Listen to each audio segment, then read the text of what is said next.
সবাইকে তরঙ্গ চ্যাপ্টারে স্বাগত। টাইপ 1 এ আমরা যে ম্যাথটা করব সেটা হচ্ছে তরঙ্গের সমীকরণ।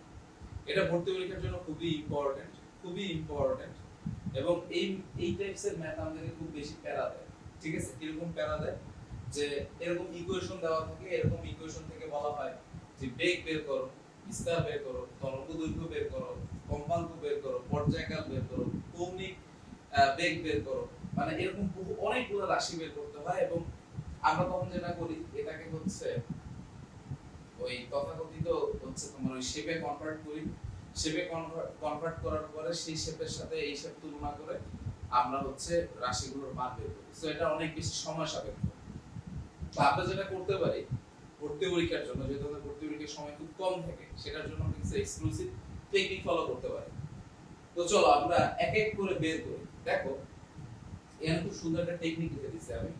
সেটা হচ্ছে তোমাকে যদি বেগ বের করতে বলে modulus of coefficient of t divided by coefficient of x, অর্থাৎ এখানে x এর তোমার যে t এর সহগকে তুমি যদি x এর সহগ দ্বারা ভাগ দাও তাহলে তুমি কি পেয়ে যাবে? t পেয়ে যাবে। তুমি যদি হচ্ছে 2x এর কোএফিসিয়েন্ট অফ x করো, x এর সহগকে তুমি 2π কে যদি x এর সহগ দ্বারা ভাগ করো তাহলে তুমি ল্যামডা পেয়ে যাবে। f পেয়ে যাবে যদি কোএফিসিয়েন্ট অফ t এর সহগকে তুমি যদি হচ্ছে 2π দ্বারা ভাগ করো, আর জাস্ট এই জিনিসটাকে উল্টাই দিলে কি পাবা? পর্যায়কাল পাবা। আর এই রাশিগুলো পেয়ে গেলে বাকি যেগুলো আছে, যেমন ধরো কৌণিক বেগ, তুমি যদি কম্পাঙ্ক জানো, কৌণিক বেগ ওমেগার মান তুমি ইজিলি বের করতে পারবে, কারণ omega equals to twice pi F. So that's it. So আসলে এই চারটা ফর্মুলা জাস্ট তুমি যদি মাথায় নিয়ে নিতে পারো, তোমার লাইফটা অনেক ইজি হয়ে যাবে। কারণ ভর্তি পরীক্ষায় এই টাইপসের ম্যাথ তোমরা যখন ভার্সিটি ইকুয়েশন সলভ করবা, দেখবে এই টাইপসের ম্যাথ প্রচুর আসছে, প্রচুর, মানে শেষ নাই কতবার যে আসছে। ওকে, অনেকবার আসছে। তো আমরা এই জন্য চারটা সলভ করব।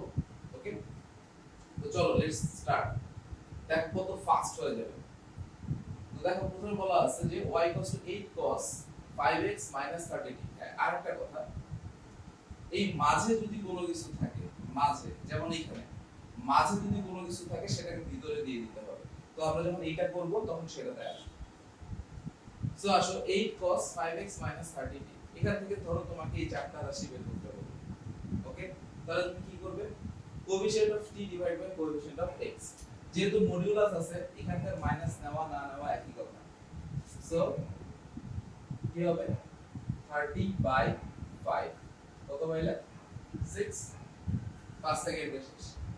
তারপরে ধরো তোমাকে বের করতে বলল এই তরঙ্গ দৈর্ঘ্যের মান দাও, তাহলে কি হবে? 2x ডিভাইডেড বাই, তাহলে 2π/5 হচ্ছে তোমার তরঙ্গ দৈর্ঘ্যের মান।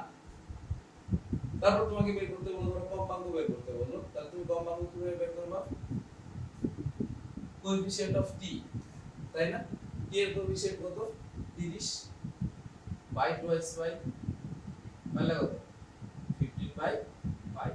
এটা কি তোমার কম্পাঙ্ক? আর এই জিনিসটাকে উল্টাই দিলে কি পাবা? কম্পাঙ্ক মানে কি? পর্যায়কালের ইনভার্স না? আর পর্যায়কাল মানে কি? কম্পাঙ্কের ইনভার্স না? সো একটা বের করলে আলটিমেটলি একটা বের করার কোনো প্রয়োজন নাই, সেম আর কি হবে। ওকে, এই দেখো 2π/t কত? 30। এই দেখো পাই বাই, এটার উল্টা। সো এই ছিল। সো তুমি এখন নিজে নিজে এটা সলভ করবা, আশা করি তুমি পারবা। তো চলো আমরা এরকম একটা সলভ করি। দেখো মাঝে কি আছে? মাঝে আছে টুয়াইস পাই, তাই না? সো আমি কি বলছিলাম যে মাঝে যদি কোনো কিছু থাকে সেটাকে ভিতরে দিয়ে দিতে হবে। তো তুমি যদি এটাকে ভিতরে দিয়ে দাও কত হবে? এটাকে যদি তুমি ভিতরে দিয়ে দাও 0.8 cos, এই টুয়াইস পাইটা কি করতে হবে? ভিতরে দিয়ে দিতে হবে। So twice pi t by 3 minus, আমি একটু নিচে লিখলাম, twice pi x by 30। Okay, হ্যাঁ আমরা যেখানে ছিলাম। তো আমরা এই জিনিসটাকে ভিতরে গুণ করে দেব। আচ্ছা, গুণ করে দেওয়ার পরে আমরা এটা পাইলাম। ওকে, তাহলে এখন আমাদের কাজ কি? এখন আমাদের কাজ ডিরেক্ট এখানে চলে যাবে। ওকে, তো চলো আমরা আগের মতো বের করি। এখন আমি যদি বেগ বের করতে চাই, বেগ বের করতে চাইলে কি করতে হবে? টি এর সহগকে x এর সহগ দ্বারা ভাগ করতে হবে। চলো ভাগ করি। টি এর সহগকে twice pi by 3 divided by x এর সহগ কি twice pi by 30। খুব ইজি ক্যালকুলেশন না, পাই পাই চলে যাবে, 30 উপরে চলে গেলে কি হবে? 10।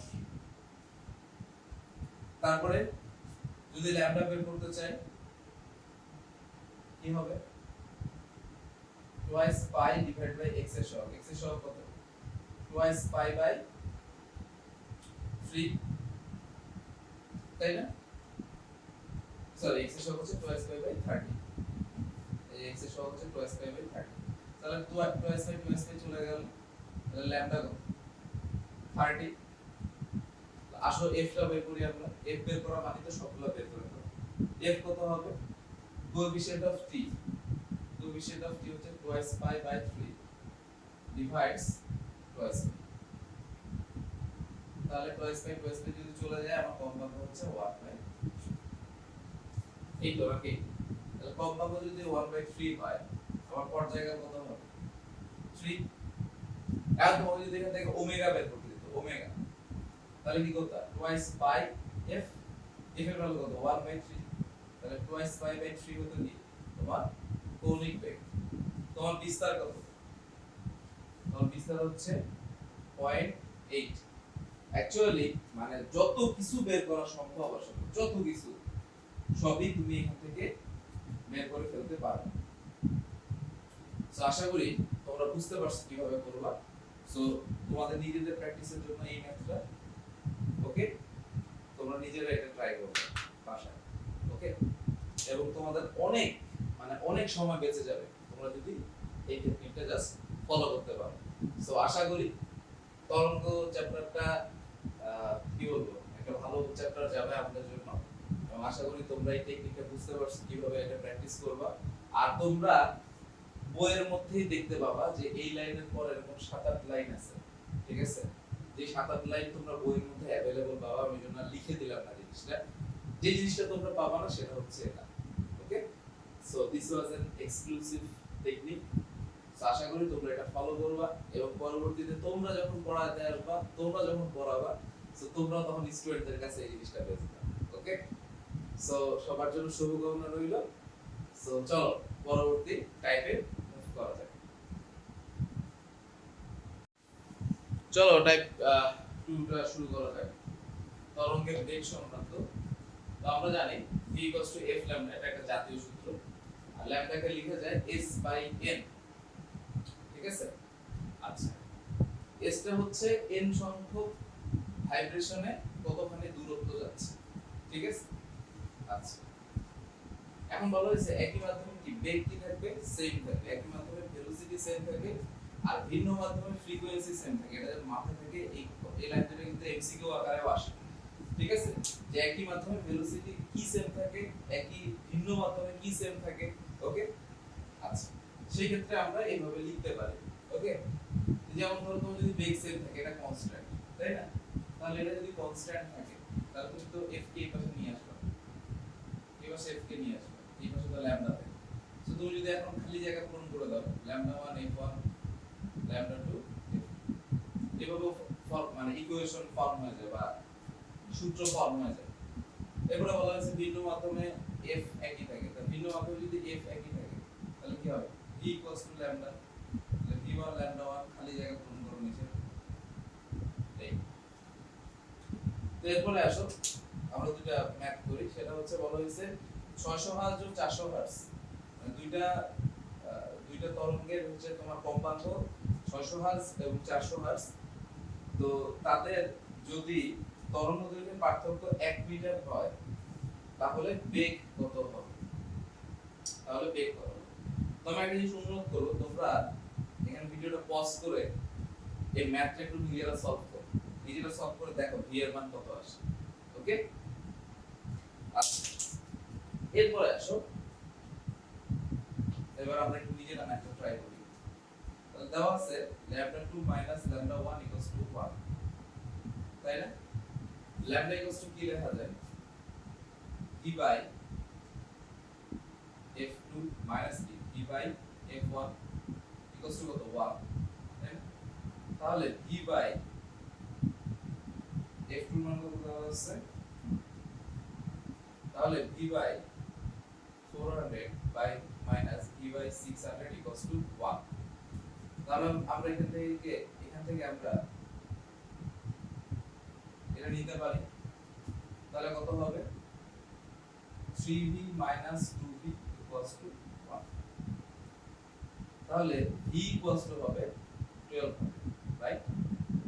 আমি জানি এইখানে ক্যালকুলেশনে অনেকেরই ভুল হইছে, স্বাভাবিক ভুল হবেই, ঠিক আছে? ক্লাসে যখন সামনাসামনি করতে দিই তখন দেখা যাচ্ছে বাবা এই সিম্পল ক্যালকুলেশন ভুল করে, এটাই ভর্তি পরীক্ষার মজা আর কি, ইজি জিনিস ভুল হয়। এরপরে আসো লাস্টের ম্যাথটা, f1 এবং f2 দেওয়া আছে, দুইটা তরঙ্গের কম্পাঙ্ক দেওয়া আছে, তরঙ্গ দৈর্ঘ্যের অনুপাত বের করতে হবে। এই ম্যাথটা অনেকবার ভর্তি পরীক্ষায় আসছে, খুবই ইজি ম্যাথ, তোমরা একদম মানে কি বলবো, এই যে এটা দিয়ে ইজিলি সলভ হয়ে যাবে, ঠিক আছে? Lambda 1 by lambda 2 equals to কি f2 বাই f1। তোমার f2 হচ্ছে এখানে 384 আর f1 হচ্ছে 128, তাই না? এখন যদি কাটাকাটি করে দাও কত হবে 3 হবে, তাহলে 3:1। ওকে, তো চলো টাইপ 3 তে যাওয়া যাক। আচ্ছা দেখো বলা হয়েছে দশা পার্থক্য equals to twice pi by lambda into পদ পার্থক্য। এটা আমাদের কাছে খুব পরিচিত একটা ফর্মুলা, তাই না? এসএসসি তে তোমরা এই কাজটা করে আসছো। তো দেখো দেওয়া আছে কি পদ পার্থক্য দেওয়া আছে, তোমাকে কি বের করতে হবে, দশা পার্থক্য বের করতে হবে, তাই না? দশা পার্থক্য বের করতে হবে। আচ্ছা এখানে কিছু সাবধানতা আছে, কিরকম সাবধানতা আমি একটু লক্ষ্য করব।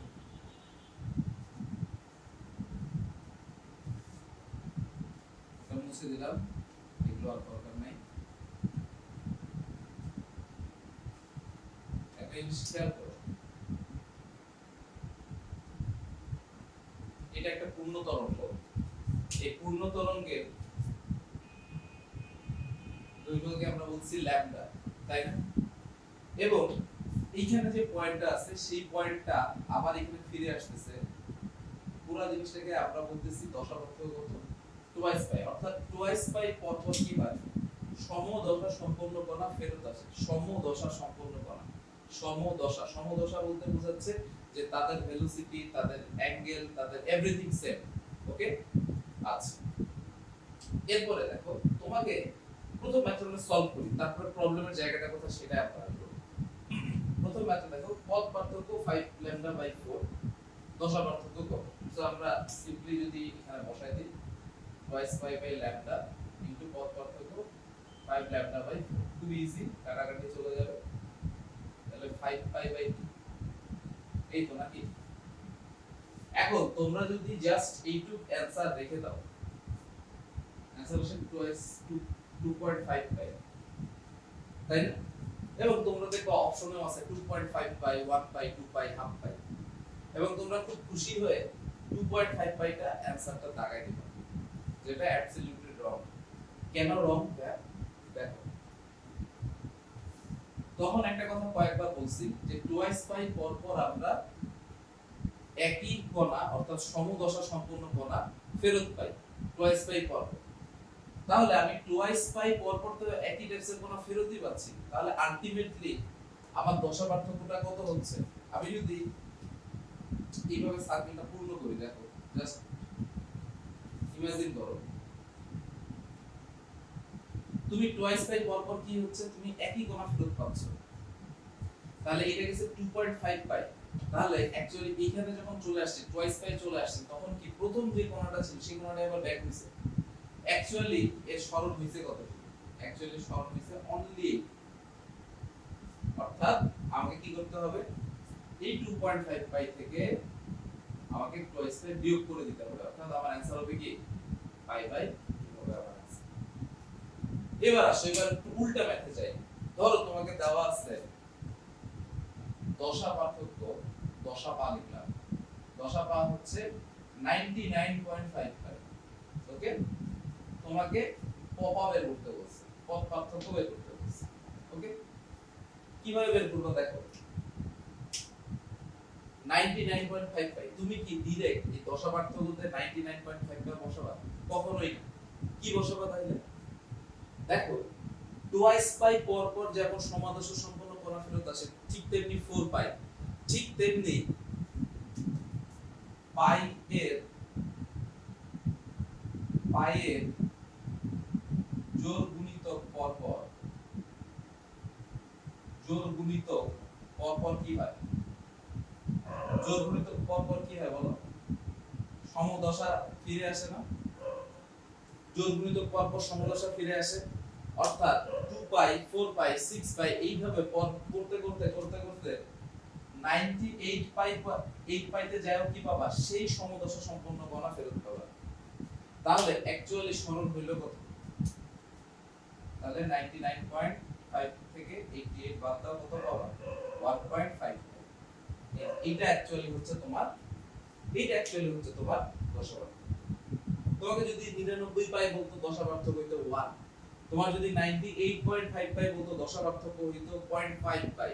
সো এই জায়গাটা খুব কেয়ারফুল, ওকে? অর্থাৎ টুয়াইস পাই এর থেকে যখনই বড় হয়ে যাবে সেখান থেকে ওই নিকটতম জোড় সংখ্যা বিয়োগ করে দেবে। দেখো 99.5 পাই এর নিকটতম জোড় সংখ্যাকে 98, সো 98 বার বিয়োগ করে দিলে তুমি কি পাচ্ছ? দশা পার্থক্যটা পেয়ে যাচ্ছ। আশা করি তোমরা মেসেজটা ক্লিয়ার হয়েছে। সো আমরা এখান থেকে এই যে 1.5 পাই নিলে কি আমরা পথ পার্থক্য পেয়ে যাব। চলো করে ফেলি।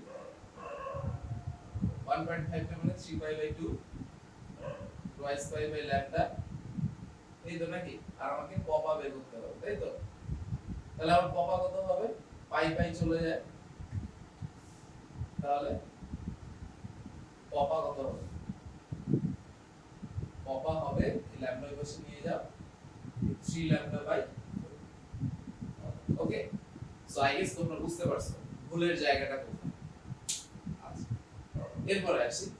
দেখো এই ম্যাথটা ভাবিতে আসলে খুব ইন্টারেস্টিং ম্যাথ, যে একজন জাহাজের ক্যাপ্টেন সে দেখতেছে যে 16 মিটার পর পর সে ঢেউ দেখতে পাচ্ছে। এখন ঢেউয়ের তো আর এই জায়গাটা দেখতে পারবে না, সে ঢেউয়ের শীর্ষগুলো দেখতে পাচ্ছে। কত পর পর?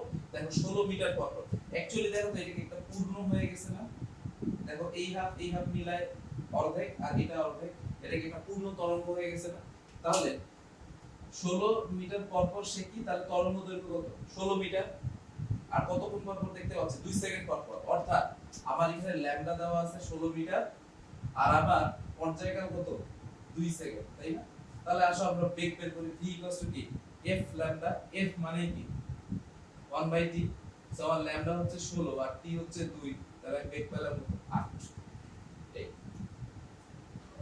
তো আশা করি তোমরা টাইপ 3 বুঝতে পারছো এবং টাইপ 3 এর যে সাবধানতাটা সেটা তোমাদের কাছে ক্লিয়ার হইছে, যে টুয়াইস পাই পর পর যেহেতু আমার সমদশা সম্পন্ন কণা ফেরত আসে।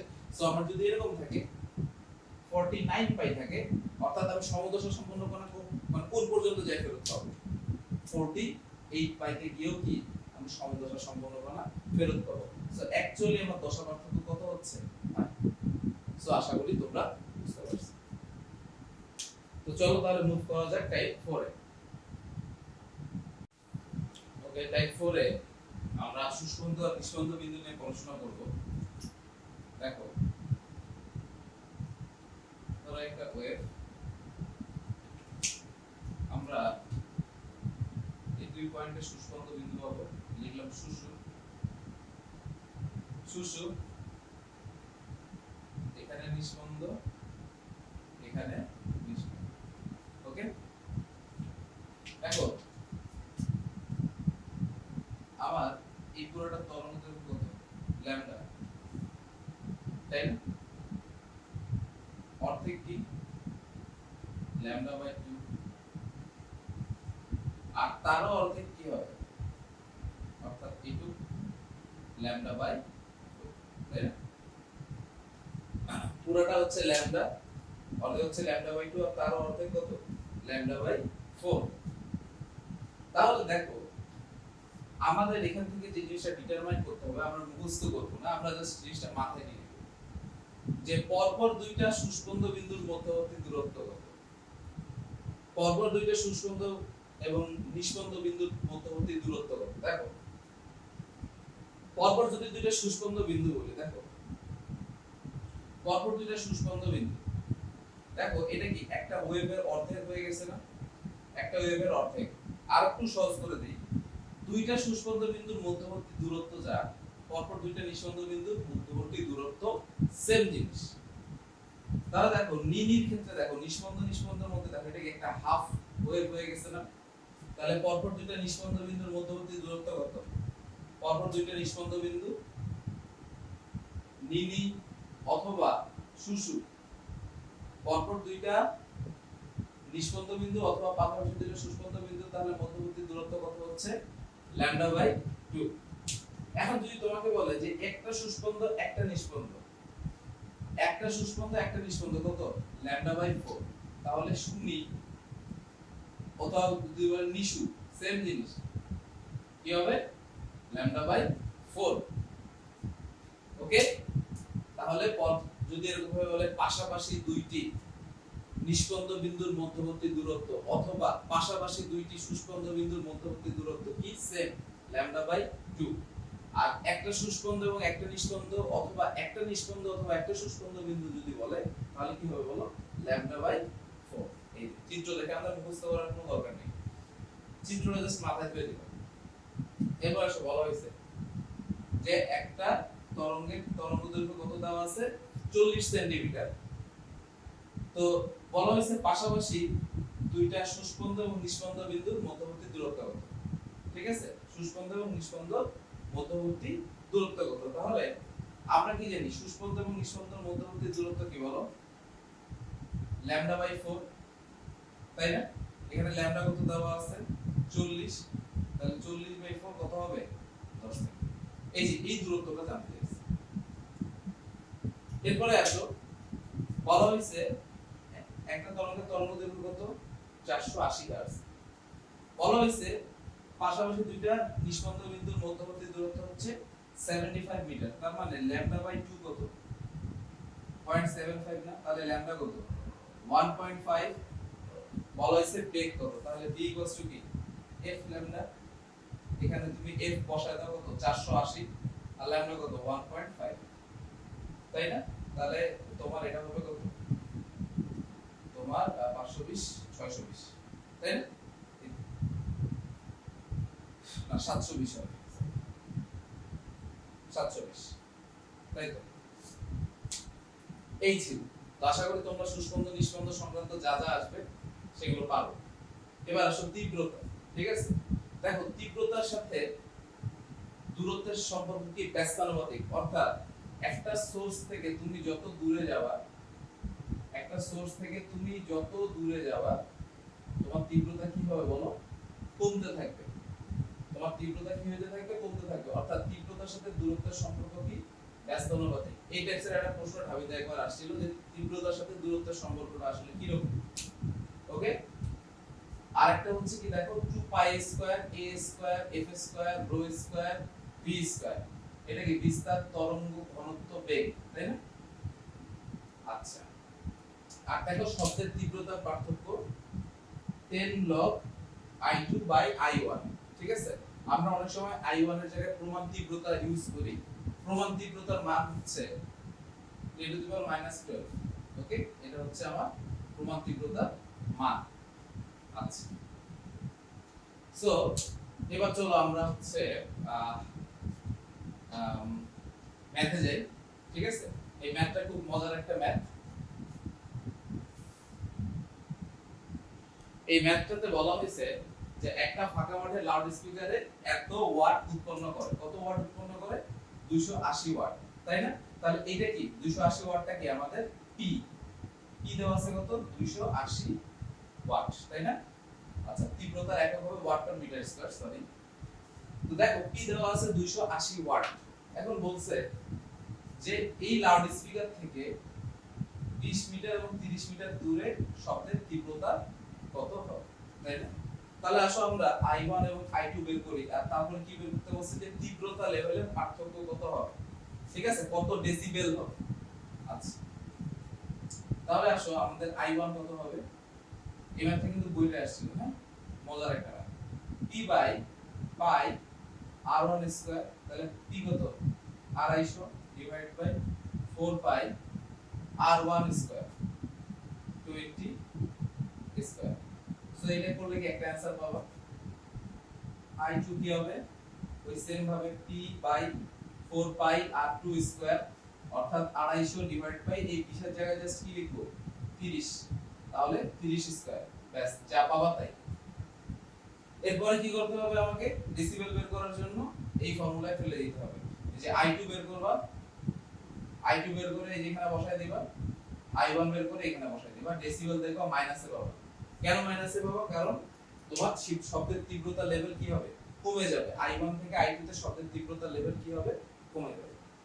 সো এই ছিল হচ্ছে আমাদের তীব্রতার ম্যাথ। এর থেকে টাফ ম্যাথ আর ভার্সিটিতে আসার সম্ভাবনা নাই। ভার্সিটিতে আসলে ডাইরেক্ট এই ফর্মুলা দিয়ে ম্যাথ আসে, ঠিক আছে।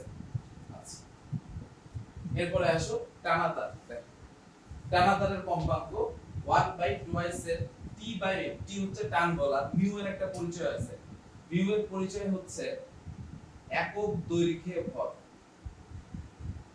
মিউ এর পরিচয় হচ্ছে একক দৈর্ঘ্যে ভর। আচ্ছা, তাহলে দেখো এখানে আমার কি দেওয়া আছে যে একটা টানাতারের দৈর্ঘ্য দেওয়া আছে, সেটার ভর দেওয়া আছে, বলে দেয় নাই কিন্তু একক দৈর্ঘ্যের ভর, জাস্ট ভর বলে দেওয়া আছে। তারপর হচ্ছে তোমার কি টান বলের মান বলে দেওয়া আছে, আমার কম্পাঙ্ক কত সেটা বের করতে হবে, তাই না? এটা জান, এটা জগন্নাথ ইউনিভার্সিটিতে আসছিল একবার। তো চলো আমরা তাহলে ম্যাথটা সলভ করি।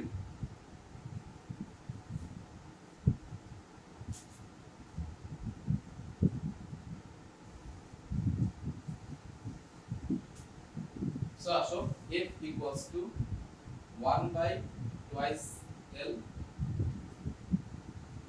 root over t by m, then তাহলে আমাদের আমি মানগুলো বসাই দিই 2 into, আচ্ছা আমার দৈর্ঘ্য হচ্ছে 0.4, t হচ্ছে আমার 120, আচ্ছা m কত, m দেখো এটা কি মোট ভর দেওয়া আছে তাই না? তাহলে এখান থেকে যদি আমি একক দৈর্ঘ্যে ভর বের করতে চাই কি করতে হবে, এই m টাকে কি দ্বারা ভাগ করতে হবে, l দ্বারা ভাগ করতে হবে। So 1.2 into 10 to the power -3, এটাকে আমি ভাগ করব কত দিয়ে, এই l দিয়ে। তার l দিয়ে যদি আমি নিচে ভাগ দিই এই হিসাব কি হবে, উপরে চলে যাবে, এই তো নাকি? এই ছিল আমার একটা প্রবলেম। তো চলো ক্যালকুলেট করি। আমরা একটা কাজ করি, আমরা আচ্ছা এই 1.2 দিয়ে 120 কে যদি কাটি কত হবে, 100 হবে, তাই না? এরপরে আমি যেটা করব 0.8, আচ্ছা এই যে 4, এই যে 0.4 আছে, 0.4 কে আমি যদি 4 বানাই দেই তাহলে কি রুট ওভার হয়ে যায়, থাকলো কত 10, একটা শূন্য ঘাত দিলাম, আর 10 টু দি পাওয়ার -3 যদি উপরে উঠে যায় তখন কি হবে +3। তাহলে অ্যাকচুয়ালি এই জিনিসটা কি হয়ে গেল, 10 টু দি পাওয়ার 4 হয়ে গেল না?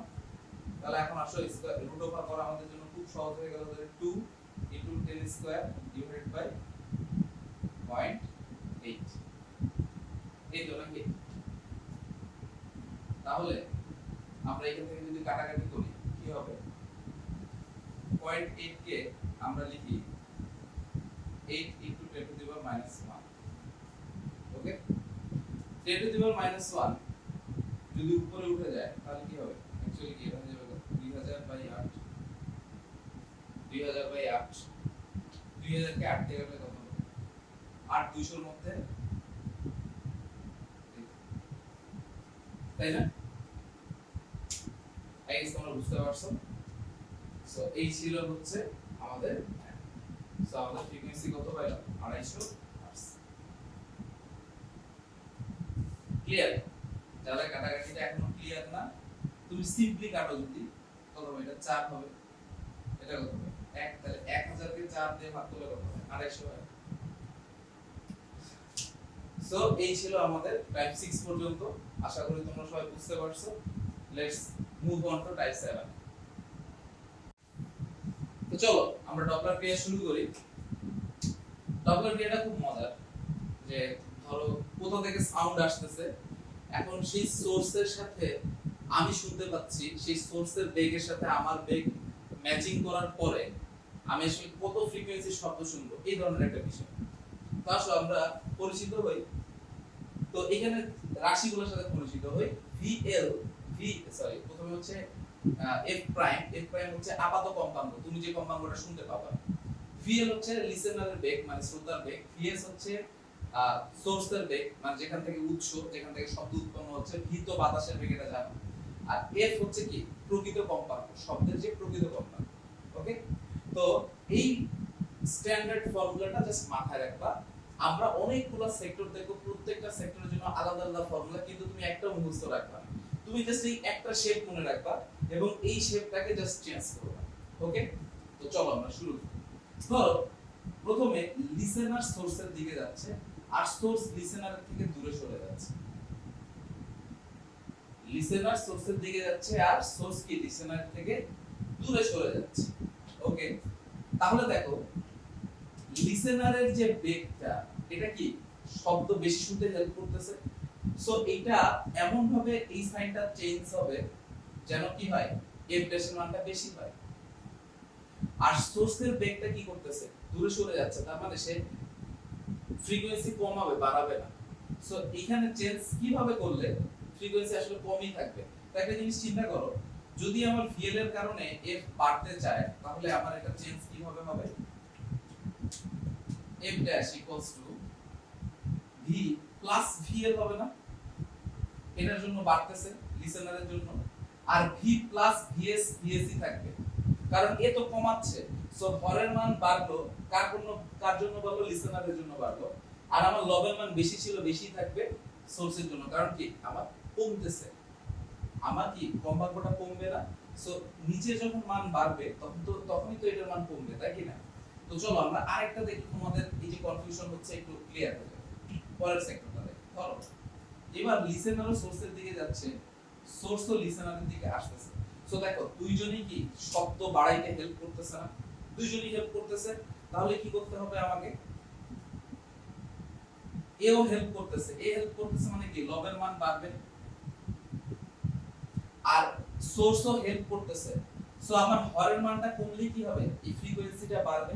মানে তোমাকে জাস্ট কমন সেন্স কাজে লাগাতে হবে। তাহলে এখানে কি করলে আমার এই পুরো রেজাল্টটার মান অনেক বেশি হবে। কি করতে হবে, হরের মান কমাইতে হবে। সো হরের মান কমাইতে হবে কি করতে হবে, ভিএস টা কি করতে হবে, মাইনাস করতে হবে। জাস্ট তুমি চিন্তা করবা যে কি করলে লবের মান বাড়বে, হরের মান কমবে, অথবা আবার যখন যে সিচুয়েশনের জন্য। দেখো প্রথম সিচুয়েশনে আমি চিন্তা করছি যে আমার লিসেনার হেল্প করতেছে, তার মানে আমার লিসেনারের দখলে কে আছে, লব আছে। সো লবের মান কিভাবে চেঞ্জ হইলে আমার যেহেতু লিসেনার প্রথমে হেল্প করতেছে আমার ফ্রিকোয়েন্সি বাড়বে। সো আমি দ্যাটস ওয়াই প্লাস নিছি। আমার সোর্স কি করতেছে, দূরে সরে যাচ্ছে, অর্থাৎ সোর্স আমাকে শব্দ বেশি শুনতে হেল্প করতেছে না, শব্দ কম শুনতে হেল্প করতেছে। তার মানে আমার হরের মান কিভাবে চেঞ্জ হইলে আমার এই রেজাল্টটা কমে যাবে, কিভাবে চেঞ্জ হইলে হরের মান বাড়লে। আর এখানে দেখো লিসেনারও সোর্সের দিকে যাচ্ছে, সোর্সও লিসেনারের দিকে আসছে, মানে দুজনের দিকে আসতেছে। সো কি করতে হবে, আমার লবের মানটা অনেক বেশি হবে, হরের মানটা অনেক কম হবে, তাহলেই না রেজাল্টটা অনেক বেশি হবে। সেইভাবে আমরা চেঞ্জ করছি। সো চলো এবার আমরা একটা কাজ করি, আমরা লিসেনারকে স্টপ করাই দেই। লিসেনার স্টপ করলো, ঠিক আছে, সোর্সই লিসেনারের দিকে আসছে। ওকে, তো তাহলে এটা কিভাবে চেঞ্জ হবে দেখো। তাহলে লিসেনার যদি থেমে যায়, অর্থাৎ ভিএল কি হবে 0, আর সোর্স যেহেতু আসতেছে হেল্প করতেছে, সো আমার হরের মানটা কমবে। হেল্প করলেই হরের মান কমবে, কার ক্ষেত্রে, আমার সোর্সের ক্ষেত্রে। সো এটা এফ। এবার আসো, এবার এল স্থির আছে, আবার এস দূরে সরে গেছে, এস দূরে সরে যাচ্ছে। তাহলে সেই ক্ষেত্রে কি হবে, এস যদি দূরে সরে যায় এফ কমে যাবে, অর্থাৎ কি হবে, এটা মাইনাসটা কি হয়ে যাবে, জাস্ট প্লাস হয়ে যাবে। ওকে, এরপরে আসো, এবার লিসেনার যাচ্ছে, সোর্স স্টপ হয়ে গেছে। সো লিসেনারের কারণে কি শব্দ বেশি শুনবো। সো চলো আমরা লিসেনারকে ফেরত নিয়ে আসি। বেশি শোনা মানে কি লব বেশি হবে, আর আমার সোর্স তো নাই, শেষ। এরপরে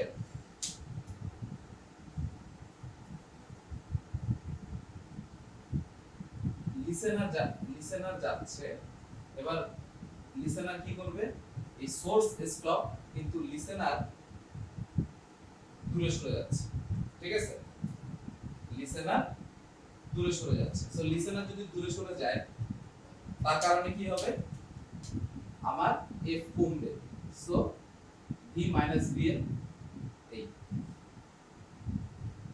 সো আমার এবার যেটা হবে, দুইজন দুইজনের থেকে দূরে সরে যাবে, লিসেনারও দূরে সরে যাচ্ছে, সোর্সও দূরে সরে যাচ্ছে, অর্থাৎ আমি খুবই কম শব্দ শুনতে পাবো। যদি তাই হয়, কম শব্দ শুনতে পাই, তাহলে কি হবে বলো, হর কমবে, সরি লব কমবে আর হর বাড়বে, তাই না? এই কেসের কারণে কি আমরা ফ্রিকোয়েন্সি অনেক কম শুনবো না, অনেক কম শুনবো না, অনেক কম শুনবো। তো চলো দেখো, নিচ থেকে এবার উপরে যাই, যে লিসেনারও দূরে সরে যাচ্ছে, সোর্সও দূরে সরে যাচ্ছে, তাই না? লিসেনারও দূরে সরে যাচ্ছে, সোর্সও দূরে সরে যাচ্ছে। সো আমার কি এই আপাতটা কি খুবই কম শুনবো, সেই জন্য কি আমার উপরে ছোট মান, নিচে বড় মান, সহজ। এবার দেখো লিসেনার দূরে সরে যাচ্ছে, সোর্স স্টিল আছে, সো সোর্স আমার নাই, সো লিসেনার যেহেতু দূরে সরে যাচ্ছে, আমার কম্পাঙ্ক কম শুনবো, সো আমার লবের ভ্যালুটা কমে যাবে। এবার দেখো লিসেনার কাছে যাচ্ছে, সোর্স স্টিল আছে, সোর্স 0, সো আমি লিসেনার যেহেতু হেল্প করতেছে, সো আমার লবের মানটা বড় হবে। এবার দেখো লিসেনার স্টিল, সোর্স আগাচ্ছে, সো সোর্স যদি দূরে সরে যায়, তার জন্য আমি শব্দ কম শুনবো, সো শব্দ কম শোনার জন্য আমার হরের মানটা অনেক বড় হতে হবে, সো আমি প্লাস। আর এবার যখন এস কাছে আসবে তখন কি হবে, মাইনাস। এটা তো তোমরা বুঝছো, দুইজন কাছে আসবে মানে অনেক বড় শব্দ শুনবো, তখন লব বড় হবে, হর ছোট হবে, তাই না আমাদের বেশি হবে। এটা দিয়ে আসলে আমরা একটা লাভ স্টোরি বর্ণনা করতে পারি। ধরো একটা ছেলে একটা মেয়ের কাছে যাচ্ছে, মেয়েটা তখন দূরে সরে যাচ্ছিল, সো ছেলেটা যখন কাছে যাচ্ছে, মেয়েটা তখন কাছে আসার চেষ্টা করলো, তো মেয়েটা যখন কাছে আসতেছে তখন ছেলেটা দাঁড়ায় গেল, তো ছেলেটা স্থির হয়ে গেছে দেখে মেয়েটা কি চিন্তা করলো, আমি একা কাছে যাবো, সে আবার দূরে সরে যাওয়ার চিন্তা করলো। তো সেই মেয়েটা যখন দূরে সরে যাচ্ছে তখন ছেলেটা আবার তার কাছে যাওয়া শুরু করলো, ঠিক আছে। তো এরপরে কি হলো, এরপরে ছেলেটা যখন গিয়ে দেখলো যে আসলে মেয়েটা স্থির হয়ে গেছে, তো ছেলেটার মনে এই যে মেয়েটা দূরে সরে যাচ্ছিল এটা নিয়ে বেশ মন খারাপের সৃষ্টি হয়েছে। তো সে যেটা করলো, সে এবার আবার তার সোর্স থেকে, তার প্রেমিকা থেকে দূরে সরে যাওয়ার চেষ্টা করলো। তো এইবার মেয়েটার মনে রাগ জন্মাইছে যে তুমি আমার কাছ থেকে দূরে সরে যাচ্ছ, ঠিক আছে আমিও তোমার কাছ থেকে দূরে সরে গেলাম। সেইভাবে লিসেনার এবং সোর্স পরস্পর থেকে দূরে সরে গেল। সো আশা করি তোমরা ফর্মুলাগুলো বুঝতে পারছো। তো এবার আসো লাস্ট ওয়ান, আমাদের ম্যাথ। দেখো একটা ট্রেন, সে এত বেগে তোমার 750 হার্জ হুইসেল দিতে দিতে সে কি স্টেশনের দিকে যাচ্ছে, তাই না? সো একটা ট্রেন সে স্টেশনের দিকে যাচ্ছে, ঠিক আছে। এখন বলা হয়েছে যে স্টেশনে তোমার একজন ব্যক্তি দাঁড়ায় আছে, দাঁড়ানো আছে মানে কি, দেখো আমার ট্রেনের বেগ হচ্ছে, আমার ট্রেন কি সোর্স না, সো আমার ভিএস হচ্ছে 90 কিলোমিটার পার আওয়ার। এই কিলোমিটার পার আওয়ারে আমার কি করতে হবে, মিটার পার সেকেন্ড বানাইতে হবে। সো 5/18 দ্বারা কাটলেই শেষ, কত হচ্ছে 25 মিটার পার সেকেন্ড। এটা হচ্ছে আমার সোর্সের ভেলোসিটি।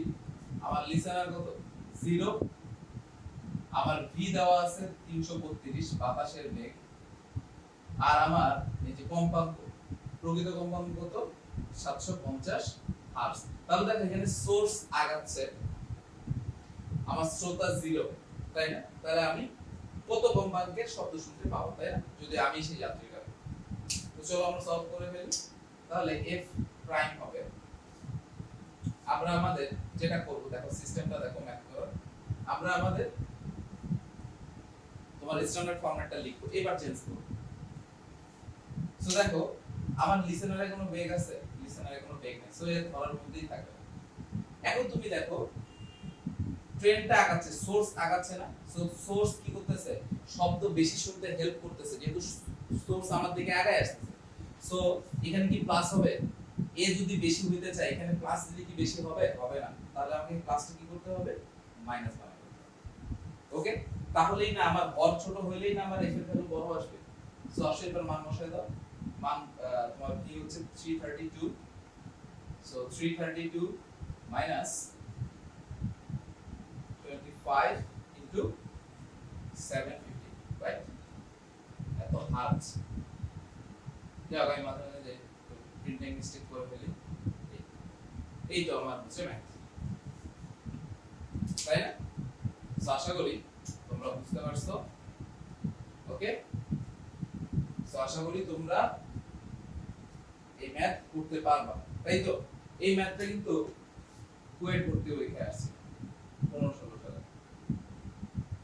ওকে, কুয়েটে আসছিল। তো এই ছিল আমাদের ডক্টর ক্রিয়া। তো ডক্টর ক্রিয়ার পরে আমরা বিট শিখবো এবং বিটেও আমরা একটা চমৎকার টেকনিক শিখবো, ঠিক আছে? বিট নিয়ে আমাদের অনেক পেইন, যে কখন প্লাস করব কখন মাইনাস করব। সো সব পেইন চলে যাবে, জাস্ট আমরা 5 থেকে 10 সেকেন্ডে ম্যাথ করা শিখে যাব। ওকে, সো চলো বিটে যাই। চলো এই অধ্যায়ের লাস্ট টপিক বিট। বিট নিয়ে ডিসকাস করা যাক। বিটের আমরা চমৎকার একটা টেকনিক শিখবো, যেটাতে বিটের ম্যাথ একদম ইজি হয়ে যাবে। ওকে, চলো তাহলে শুরু করা যাক। তো ধরো দুটো সূত্র লাগা আছে a আর b, এ ধরলাম অজ্ঞাত। ওকে, আর b ধরো 256 হার্টজ। এতে মোম লাগালে অথবা ঘষলে, দেখো দুইটার ক্ষেত্রে কি হতে পারে, বিট বাড়ে বিট কমে, বিট বাড়তেও পারে বিট কমতেও পারে। ওকে, তাহলে চারটা সেক্টর হবে। মোম লাগালে বিট বাড়ে কমে একটা সেক্টর, আর ঘষলে বিট বাড়ে কমে একটা সেক্টর, ঠিক আছে? তো একটা জিনিস মনে রাখবা, যখনই তুমি পড়লা মোম লাগালে, ধরে নিবা তোমার অ্যানসার বলে দেওয়া আছে ফর বোথ সিচুয়েশন। বারের জন্য অ্যানসার বের করে ফেলছো, কমের জন্য অ্যানসার বের করে ফেলছো। আর এটা হচ্ছে তোমার কোশ্চেন যে বারে চাইছে নাকি কমে চাইছে। সো এটা হচ্ছে তোমার অ্যানসার, এই যে মোম লাগাইছে না ঘুরছে, আর এইটা হচ্ছে তোমার কোশ্চেন। ওকে, তো চলো কিভাবে কি হচ্ছে দেখো।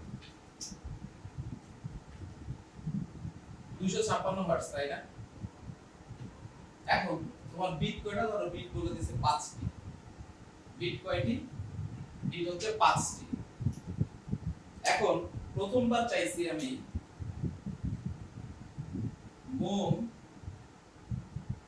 লাগালে বিট বাড়ে, আর প্রথমটা বের করব মোম লাগালে বিট বাড়ে। ওকে, আচ্ছা এখন আসো তাহলে আমার এখানে যখন তুমি পড়লা যে আচ্ছা দেখো প্রশ্নটা এরকম যে তোমার তোমার বি এর হচ্ছে কম্পাঙ্ক 256 হার্টজ, এ হচ্ছে অজ্ঞাত, এবং এ তে মোম লাগানোর ফলে বিট বাড়ছে, তাহলে এ এর কম্পাঙ্ক কত? বোঝা গেছে? তাহলে আসো যেহেতু বলছে বিট 5টি, তাহলে আমার অ্যানসার হবে কত? হয় 261 অথবা না হলে 251। এই দুইটার একটা অ্যানসার হবে। বড়টা উপরে লিখবা, 5 যোগ করলে উপরে লিখবা, 5 বিয়োগ করে নিচে লিখবা। এই তো হয় অ্যানসার 261 হবে, না হলে 251 হবে, তাই কি না? আচ্ছা এইবার আসো কি বলছিলাম যে মোম লাগালে এটা হচ্ছে অ্যানসার। কিভাবে দেখো, মোম লাগালে কম্পাঙ্ক বাড়বে না কমবে? মোম লাগালে অবশ্যই কম্পাঙ্ক কমে যাবে, তাহলে কমায় দাও, এখানেও কমায় দাও, এখানেও কমায় দাও, তোমার answer ready for both condition. Beat বাড়লে কি অ্যানসার হবে, বিট কমলে কি হবে, দুই কন্ডিশনের জন্য তোমার অ্যানসার রেডি আছে। এবার তুমি প্রশ্ন করো কি চাইছে? বিট বাড়ে, বিট বাড়ছে কোথায় দেখো তো? তীরের মাথা থেকে দূরত্ব কার বেশি? কোন তীরের মাথা থেকে এটা দূরত্ব বেশি? এইটার থেকে বেশি, তার মানে বিট বাড়লে অ্যানসার হবে এটা। তাহলে অ্যানসার কত হবে তোমার 251। যদি প্রশ্ন করতো যে বিট কমছে তাহলে অ্যানসার কোনটা হইতো? এই যে এইটা হইতো, কারণ এই তীরের মাথা থেকে এর দূরত্ব কম কার? এর না? তাহলে বিট যদি কমলে চাইতো তাহলে অ্যানসার হইতো এইটা। তাহলে বিট কমলে অ্যানসার কোনটা লিখতাম? বিট কমছে তাহলে হইতো 261। এইবার আসো পরেরটাতে যাই। ধরো দেওয়া আছে ঘষলে বিট কমে। ওকে, আচ্ছা এই ক্ষেত্রে আমার ধরো এ তো অজ্ঞাত, আর বি ধরো দেওয়া আছে 512, আর বিট ধরো দেওয়া আছে 10। ওকে, বিট দেওয়া আছে 10।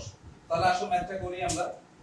সিম্পল, এই হচ্ছে 512, অ্যানসার হবে কত? হয় 522 না হলে 502, এই দুইটা যে কোনো একটা অ্যানসার হবে। এইবার আসো প্রথমে আমরা অ্যানসারে যাই। কি বলছে? ঘষলে কম্পাঙ্ক বাড়ে না কমে? ঘষলে কম্পাঙ্ক বাড়ে, বাড়ায় দাও, এই পাশেও বাড়ায় দাও, এই পাশেও বাড়ায় দাও। এখন দেখো আমরা এই দিক না দেখি, তীরের এই লাইন থেকে, এই মাঝের লাইন থেকে তীরের মাথার দূরত্ব কার বেশি? এর বেশি। তার মানে যদি বিট বাড়ে তাহলে এটা অ্যানসার হবে। আর তীরের মাথা থেকে এর দূরত্ব কম, তাহলে যদি বিট কমে যায় তাহলে অ্যানসার এইটা হবে। তাহলে দেখো আমার অ্যানসার কোনটা চাইছে? বিট কমছে, তাহলে কোনটা অ্যানসার হবে? 500। আর যদি চাইতো বিট বাড়ছে তাহলে অ্যানসার কোনটা হইতো? 500। আশা করি তোমরা বুঝতে পারছো। আগে যা শিখছো সেটা আপাতত একটু সাইডে রাখো, তোমরা এই সিস্টেমটা শিখো। শিখার পরে তুমি কম্পারিজন করো কোনটা তোমার কাছে বেটার লাগতেছে। ওকে, তোমার কাছে যেটা বেটার লাগবে তুমি সেটা দিয়ে করবে। ওকে, বাট এইভাবে তুমি করলে তোমার ম্যাথ করতে হাইস্ট 5 থেকে 10 সেকেন্ড লাগে। তো চলো আমরা আরো একটা ম্যাথ শিখবো। লাস্ট বলে দেয়া হলো, ধরো আবার এ অজ্ঞাত, এ তুমি জানো না, বি ধরো 999 হার্টজ, বিট একটা, ধরো মোম লাগালে বিট কমে, এটা তুমি বের করবে। এই হচ্ছে তোমার ম্যাথ। ওকে, এবার মোম লাগালে বিট কমে, তাই না? তাহলে আসো আমরা আমাদের কিসে চলে যাই। 999 অ্যানসার হবে কি? হয় 1000, সবসময় বলছি বড়টা উপরে লিখবা, ছোটটা নিচে লিখবা। 999 হয় অ্যানসার 1000 হবে না 998 হবে, আমি জানি না। এখন আসো কি বলছে? মোম লাগাইছি, মোম লাগালে কম্পাঙ্ক বাড়ে না কমে? মোম লাগালে কম্পাঙ্ক কমে, জাস্ট কমায় দাও। এখন দেখো তীরের এই লাইন থেকে তীরের মাথার দূরত্ব কার বেশি? এর বেশি। সো বিট যদি বেশি হয়, বিট বাড়ে বলে, তাহলে অ্যানসার কি হবে? এটা। আর যদি বলে বিট কমছে তাহলে অ্যানসার এটা। তাহলে আমার চাইছে কি? বিট কমছে। বিট কমছে কোথায়? উপরেরটাতে, তাহলে আমার অ্যানসার হচ্ছে এটা। তাহলে অ্যানসার হচ্ছে আমার 1। আর যদি বলতো যে বিট বাড়ছে, তাহলে বিট বাড়ছে কোথায়? এখানে, তাহলে আমার 98 অ্যানসার হবে। তো এই ছিল আমাদের বিট টেকনিক। আশা করি তোমরা বুঝতে পারছো। জাস্ট যেটা করবা, প্রথম ধাপ এরকম ড্র করবা। দ্বিতীয় ধাপ হচ্ছে তুমি পড়বা যে মোম লাগাইছি নাকি ঘষছি। মোম লাগাইছি মানে তোমার ইমাজিনেশনে চলে আসো, মোম লাগালে কম্পাঙ্ক বাড়ে, সরি কম্পাঙ্ক কমে। তাহলে কম্পাঙ্ক যেহেতু কমে, তুমি কমায় দাও। কমায় দেওয়ার পরে তুমি দেখো তোমার দুইটা অ্যানসারই রেডি, বিট কমার জন্য রেডি, বিট বাড়ার জন্য রেডি। তখন তুমি প্রশ্নে ফিরে যাও, আমার কাছে কি চাও হয়েছে? বিট বাড়ছে নাকি বিট কমছে? তো তীরের মাথা থেকে যার দূরত্ব বেশি হবে সেখানে বিট বাড়ছে, আর তীরের মাথা থেকে যার দূরত্ব কম হবে সেখানে বিট কমছে। তো এই ছিল আমাদের বিট টেকনিক। আশা করি তোমরা বুঝতে পারছো। তো হ্যাঁ, বিটের আরেকটা ব্যাপার আছে, সেটা হচ্ছে ধরো তোমাকে বলা হইলো, তোমাকে প্রশ্নে বলা হইলো যে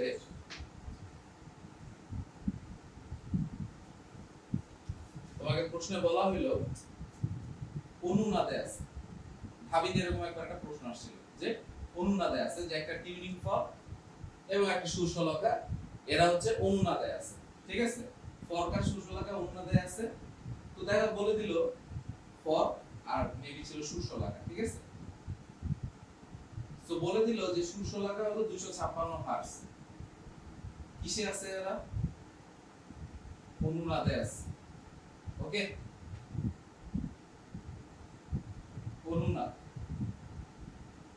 বলা হলো যে মোম লাগানোর ফলে বা ঘষলে যে কোনো কিছু একটা মোম লাগানোর ফলে বিট উৎপন্ন হয় 4টি।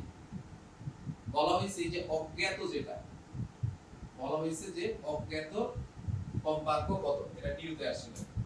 তো দেখো যখন বলবে অনুনাদ, অনুনাদে থাকা মানে দুইটার ভাইব্রেশন সেম। অনুনাদে থাকা মানে কি দুইটার কম্পাঙ্ক সেম। সো 256 হার্টজের সাথে প্লাস মাইনাস কিছুই করা লাগবে না, এই 256 হার্টজই হবে অ্যানসার। অর্থাৎ অনুনাদে থাকলে কি হবে, তোমার অপরিবর্তিত থাকবে। অনুনাদে থাকলে কি হবে, অপরিবর্তিত থাকবে। যেটা হার্টজ, যেটা এর, সেটাও এর। কারণ এর যদি 256 হার্টজ না হইতো তাহলে অনুনাদ হইতো না। যেহেতু অনুনাদ, তার মানে এরও কত, 256 হার্টজ। আশা করি তোমরা বুঝতে পারছো। আরেকটা জিনিস, সেটা হচ্ছে তোমার বলা হয় যে বিট অপরিবর্তিত থাকে। সো আমাদের পরেরটা যেটা, সেটা বলা হচ্ছে কি যে বিট অপরিবর্তিত থাকে। বিট অপরিবর্তিত থাকে। সো এই ক্ষেত্রে আমরা কি করতে পারি, দেখো আগের থিংকিংটাই থাকবে। ধরো এই ম্যাথটাতে বলা হইলো যে 256 হার্টজের সাথে তুমি মোম লাগাইছো, এর সাথে তুমি মোম লাগাইছো, মোম লাগানোর পর কি হলো, বিট অপরিবর্তিত থাকলো। দেখো বিট অপরিবর্তিত থাকা কার পক্ষে পসিবল, এর পক্ষে পসিবল না, কারণ এটা তো বেড়েই চলছে। হিট এখানে বাড়বে, অপরিবর্তিত থাকার কোনো সুযোগ নাই। আবার এর ক্ষেত্রে দেখো, ধরো বলা হলো যে মোম লাগানো হয়েছে, মোম লাগানোর ফলে বিট অপরিবর্তিত হয়েছে, তাহলে দেখো এ কিন্তু এর কাছে আসতে পারবে, কিন্তু এ কিন্তু দূরে সরে যাবে। সো এখানে কিন্তু অপরিবর্তিত থাকার কোনো সুযোগ নাই। সো আমরা যদি এই প্রসেসটা শিখছি, এই প্রসেস দিয়ে অ্যানসার বের করা শিখতেছি। আবার কিন্তু এটার ক্ষেত্রে দেখো ঘষছে, ঘষার ফলে দেখো কার পক্ষে পসিবল অপরিবর্তিত থাকা, এর পক্ষে পসিবল না। এর পক্ষে কি পসিবল, এটা কিন্তু বাড়তিছে। সো এর পক্ষে পসিবল অপরিবর্তিত থাকা, কিন্তু এর পক্ষে অপরিবর্তিত থাকা পসিবল নয়। সো আমরা এই যে একটা টেকনিক শিখছি, এই টেকনিক দিয়ে আসলে বিটের যত টাইপসের ম্যাথ আছে সবগুলাই সলভ করা পসিবল। সো এই ছিল আমাদের তরঙ্গ অধ্যায়। সো দেখা হবে অন্য কোনো অধ্যায়ে।